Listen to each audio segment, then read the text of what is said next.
Okey, Assalamualaikum warahmatullahi wabarakatuh. Kita sambung tentang sebelum ni kita tengok dah latar belakang dan matlamat wawasan 2020.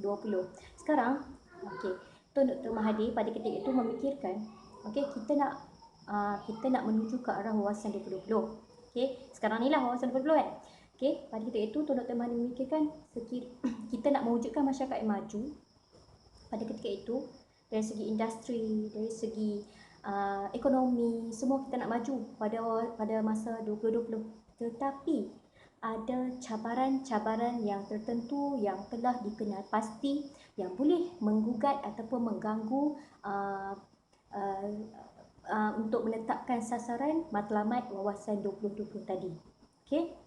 So, Tun Dr. Mahathir telah menggariskan 9 cabaran ke arah kita nak menuju wawasan 2020. Okey, sekarang cikgu terangkan dulu cabaran yang telah dikenal pasti. Okey, yang sekarang ni kita tahun 2020 ni, apa cabarannya yang telah difikirkan oleh Tun Dr. Mahathir pada ketika dasar ini telah dikeluarkan. Okey. Okey, cikgu terangkan dulu semua. Okey, kita 9 faktor ini ada 9 cabaran di mana setiap cabaran ini kamu perlu hurai 2 hingga 3 huraian untuk mendapatkan markah yang banyak. Okey. Cikgu terus fokus pada soalan. Okey. Katalah soalan dia huraikan cabaran wawasan 2020. Faham tak apa maksud dia? Cabaran. So kita nak menuju 2020. Kita nak maju, tapi sebenarnya ada cabaran-cabaran yang akan mengganggu ke arah kita nak menuju wawasan 2020. Yang pertama, cabaran dia nak membina bangsa Malaysia yang bersatu padu. Okey, fakta. Okey, pertama, membina bangsa Malaysia bersatu padu. Huraiannya, sebab apa? Perpaduan ini asas kekuatan sesebuah negara. Okey, dapat dilihat melalui dasar-dasar kerajaan. Contoh dasar kerajaan apa yang menekankan untuk kita bersatu padu? Sebelum ni kita belajar 8.2. Ada dasar pendidikan, ada akta bahasa, ada sukan ke arah perpaduan. Okey, jadi Dr. Mahathir memikirkan untuk menuju wawasan 2020, cabaran yang pertama ialah nak membina bangsa Malaysia yang bersatu padu. Sebab apa? Sekarang kamu tengok tahun 2020, susah kita. Adalah sedikit masalah yang mengganggu perpaduan kaum kita. Contohnya baru-baru ini sistem politik negara kita macam mana kita tengok. Okey, itu masalah yang pertama. Okey, kita tengok masalah kedua. Cabaran ke arah wawasan 2020 yang kedua, kita nak bina apa? Masyarakat yang berjiwa bebas, tenteram dan yakin. Ini cabaran dia. Okey. Apa huraian dia? Okey, ingat fakta yang kedua. Kedua, nak bina masyarakat jiwa bebas, tenteram dan yakin. Okey. Apa huraian dia? Kita nak wujudkan masyarakat yang macam mana? Bangga dengan apa yang kita capai. Masyarakat yang gagah menghadapi pelbagai masalah. Sebab apa? Daripada gagah menghadapi masalah itulah kita dapat memajukan negara sendiri. Okey? Jadi kesan daripada dapat memajukan negara sendiri itu, kita dapat mengangkat martabat bangsa dan negara. So fakta yang kedua ialah cabaran dia membina masyarakat yang bebas, berjiwa bebas, tenteram dan yakin. So bila kita jiwa bebas, kita bangga dengan apa yang kita capai. Kita gagah menghadapi pelbagai masalah dan dapat memajukan negara sendiri. Okey? Itu faktor kedua, cabaran kedua. Cabaran yang ketiga nak menuju wawasan 2020, nak memupuk masyarakat demokratik yang matang. Apa maksud demokratik?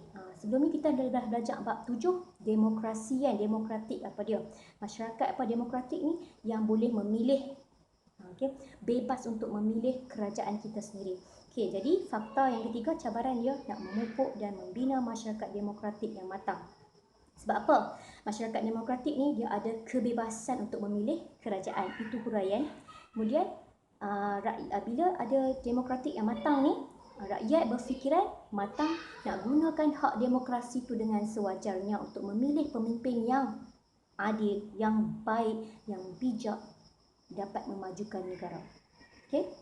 Jadi, bila nak mewujudkan masyarakat demokratik matang ni, segala perasaan tak puas hati kita salurkan melalui saluran yang tertentu. Itu baru matang. Okey, ini tak netizen asyik kecam lalu AFB, tapi tak ada fakta apa yang kita nak luahkan kat situ. Terus viral. Ini masalah masyarakat pada 2020, betul tak? Tun Mahathir dah fikir dah. Nak memupuk masyarakat demokratik yang matang tu sangat susah. Okey, itu fakta yang ketiga. Okey, kita tengok yang keempat, cabaran keempat, nak mewujudkan, ini masalah, okey, masalah sekarang ni, mewujudkan masyarakat yang bermoral dan beretika. Okey, itu cabaran yang sangat susah untuk sekarang ni. Kita kembali ke arah zaman jahiliah dulu kan. Okey, mewujudkan masyarakat bermoral beretika ni, okey, huraian dia seimbang. Ingat moral tu apa? Akhlak kita lah. Okey, kita ni masyarakat sekarang ni ada tak akhlak kita tinggi tak sejajar dengan pembangunan negara wawasan 2020? Okey, negara kita sekarang dah macam-macam kemajuan fizikal kita ada. EDS, kita ada bangunan yang tinggi, kita ada semua teknologi kita canggih, tapi adakah masyarakat kita mempunyai moral yang tinggi juga? Ini cabaran. Okey, seimbang dengan kemajuan fizikal, huraiannya dapat membentuk masyarakat berbudaya unggul, patuh kepada agama, kemudian mengamalkan budaya dan tradisi yang cemerlang melalui apa? Pendidikan dan institusi keluarga. Okey, so cabaran dia ialah nak mewujudkan masyarakat yang ada moral dan beretika. Sebab apa? Kita nak seiring dengan wawasan 2020. Sebab kita fikir wawasan 2020 ni semua canggih-canggih belaka. Bila canggih, moral kita pun kena canggih juga, kena tinggi juga. Tapi itulah cabaran pada ketika ini. Adakah masyarakat kita semakin lama semakin moral dia tinggi ataupun semakin rendah? Kes jenayah semakin tinggi atau semakin rendah? Fikirkan. Okey. Okey. Cabaran yang seterusnya ialah mewujudkan masyarakat matang, liberal dan bertoleransi.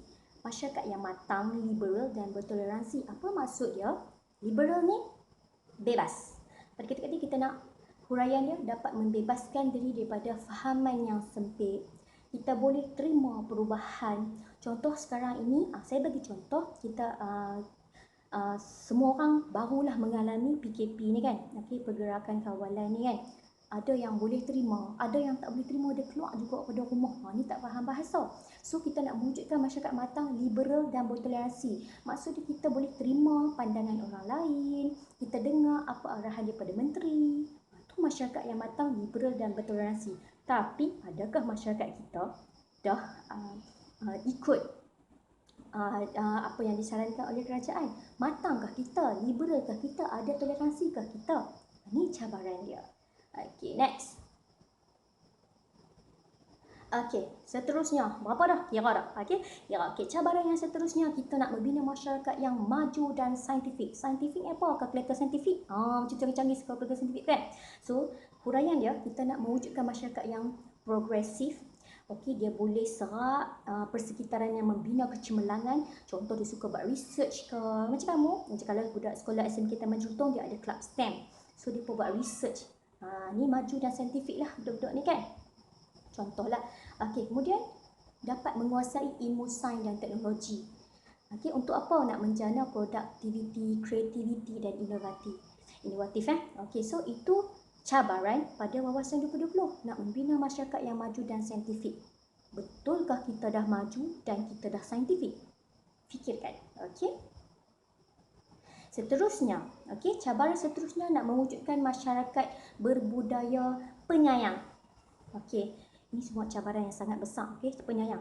Okey, huraian dia, kita nak mewujudkan masyarakat yang ada muafakat, saling memahami, kerjasama, tidak pentingkan diri sendiri tapi dia mementingkan masyarakat.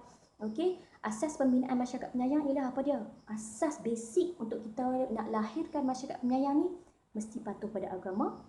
Kita mesti bermula daripada keluarga. Okey, masalah sekarang. Okey, tengok adakah masyarakat kita semua ni 100% ialah masyarakat penyayang? Adakah kes buang anak semakin tinggi atau semakin rendah? Okey, kes buang bayi ni. Okey, sebab apa? Kalau betullah masyarakat kita penyayang, semakin sebab kita dah maju, wawasan 20 semua maju, masyarakat kita juga semakin penyayang, sepatutnya jenayah itu dikurangkan. Tetapi semakin maju, semakin kita menuju wawasan 2020, sebenarnya semakin masyarakat kita semakin banyak yang zalim. Contoh dari segi pembuangan bayi tadi. So itu cabaran yang telah difikirkan semasa wawasan 2020 ini digubal. Okay, next. Cabaran seterusnya ialah adil. Kita nak menjamin masyarakat yang adil dan saksama ekonominya. Okey, ingat, adil dari segi apa? Kemajuan negara, huraiannya kemajuan negara tak dikuasai oleh kelompok tertentu dalam masyarakat. Okey, katalah penguasaan ekonomi oleh sesuatu kaum. Okey, dia je yang kaum ekonomi. Kaum lain semua berundur.